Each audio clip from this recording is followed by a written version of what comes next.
Hello बच्चों, चलिए प्रश्न को पढ़ते हैं और समझते हैं। दिए हुए कथन सत्य है अथवा असत्य है, ये हमें बताना है। रेखा आर सदिश बराबर हमें दी गई है, एक रेखा दी गई है यहाँ पर, और एक समतल का समीकरण भी यहाँ पर दिया गया है। हमें इनके बीच का कोण साइन इनवर्स 5/2 वर्गमूल 91 है। ये हमें बताना है कि कथन सत्य है या फिर असत्य है। प्रश्न को हल करने से पहले हम प्रश्न के लिए लिखते हैं मुख्य अवधारणा। तो यहाँ से लिख लेते हैं प्रश्न के लिए मुख्य अवधारणा।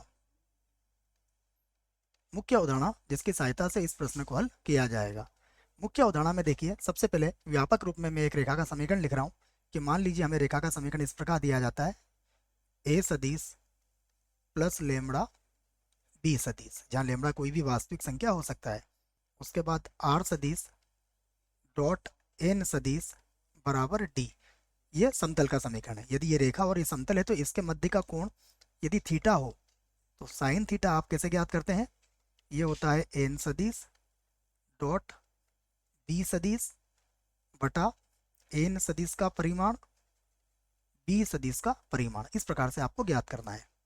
तो अब देखिए, यहाँ से इसको हल करेंगे हम। सबसे पहले जो रेखा दी गई है मैं उस रेखा को लिख लेता हूँ। तो रेखा रेखा का समीकरण हमें दिया गया है आर सदिश बराबर 5i कैप माइनस का जे कैप माइनस का 4k कैप। उसके बाद प्लस लेमड़ा, यहाँ पर है 2i कैप माइनस का जे कैप प्लस का k कैप। तो यहाँ पर अगर आप देखें तो ए सदिश बराबर क्या हो जाएगा, देखिए लिख देता हूँ मैं। ए सदिश बराबर होगा 5i कैप माइनस का जे कैप और माइनस का 4k कैप। ये हमारा ए सदिश होगा। और अगर बी सदिश लिखना है जिसके समांतर होती है रेखा, तो वो है हमारे पास 2i कैप माइनस का जे कैप और प्लस का k कैप। तो ये हमारे पास सदिश ए और सदिश बी के मान हो गए बच्चों। ये हमें जानकारी है कि यह सदिश ए से गुजरती है और सदिश बी के समांतर होती है। अब समतल दिया गया है तो मैं समतल भी लिख लेता हूँ। समतल समतल का समीकरण दिया है हमें आर सदिश डॉट 3i कैप माइनस का 4j कैप माइनस का 5k कैप और प्लस कितना है 5। नहीं बच्चों, 3i cap minus 4j cap, ये गलत है। +5 आएगा, है ना। +5 बराबर 0। इसको हटा देते हैं यहाँ से। ये केवल माइनस के कैप है, ठीक है ना। तो मैं इसको थोड़ा सा अच्छे से लिख देता हूँ। क्या था ये? माइनस का के कैप, उसके बाद था +5 बराबर 0। तो यहाँ पर अगर मैं इस समतल के अभिलंब सदिश देखूँ तो ये अभिलंब सदिश क्या होगा? एन सदिश से व्यक्त करूंगा मैं इसको। ये होगा 3i कैप माइनस का 4j कैप माइनस का के कैप। तो ये मैंने दोनों ही लिख लिए हैं। अब इस बात को हम कहते हैं कि यदि यदि रेखा रेखा तथा समतल के मध्य समतल के मध्य समतल के मध्य कोण थीटा हो तो मैंने रेखा और समतल के मध्य कोण कितना मान लिया है? थीटा मान लिया है। तो अब मैं सूत्र लगा सकता हूं जो मैंने मुख्य अवधारणा में भी लिखा है। तो साइन थीटा बराबर क्या आ जाएगा? एन सदिश डॉट बी सदिश बटा एन सदिश का परिमाण बी सदिश का परिमाण। तो साइन थीटा बराबर एन सदिश कितना है हमारे पास? एन सदिश है 3 4 -1, तो 3i कैप माइनस का 4j कैप और कितना है -k कैप।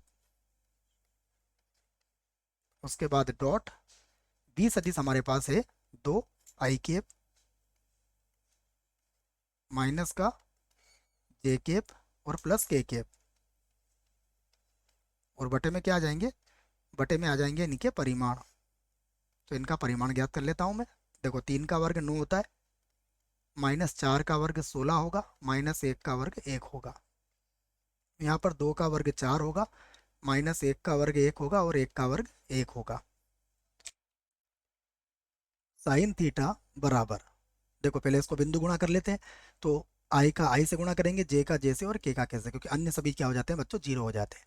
तो 3i.2j कितना हो जाएगा, 6 के बराबर। -4 का -1 से करेंगे तो प्लस का 4 हो जाएगा और -1 हो जाएगा, और बटा वर्गमूल के अंदर देखिए 16 और 9 हो जाएगा 25 और 1 26 हो जाएगा ये।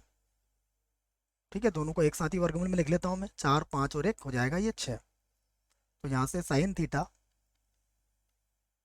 बराबर 6 और 4 10, 10 में से 1 गया तो कितना बचा, 9। ठीक है, यहाँ पर हम चाहें तो 26 को क्या लिख सकते हैं बच्चों, 26 क्या होता है, 13 गुणा 2 के बराबर, और 6 कितना हो जाएगा, अगर 6 को भी लिखे तो 6 किसके बराबर हो जाएगा, 2 गुणा 3 के बराबर। ठीक है ना, 13 दूना 26 और 3 दूना 6, तो देखो ये 2 का एक समूह बन गया। तो आप चाहें तो 2 को तो यहाँ से बाहर ले सकते हैं, और वर्गमूल में कितना आ जाएगा, वर्गमूल में आ जाएगा 39, है ना, 13 कितना होता है 39। तो अब आप यहाँ से थीटा का मान निकालेंगे तो कितना निकलेगा, साइन इनवर्स 9/2 वर्गमूल 39। और हमें प्रश्न में क्या कहा गया है कि ये 5/2 वर्गमूल 91 आएगा। इसका मतलब क्या हुआ, हम कह देंगे कि ये बराबर नहीं है किसके, साइन इनवर्स 5 बटा क्या था, 5/2 वर्गमूल 91, 2 वर्गमूल 91 के। इसलिए इसलिए कथन क्या है बच्चों, इसलिए ये जो कथन है ये क्या है, असत्य है। कथन असत्य है। तो हमने जवाब दे दिया है। आशा करता हूँ बच्चों प्रश्न का उत्तर समझ में आया होगा। धन्यवाद।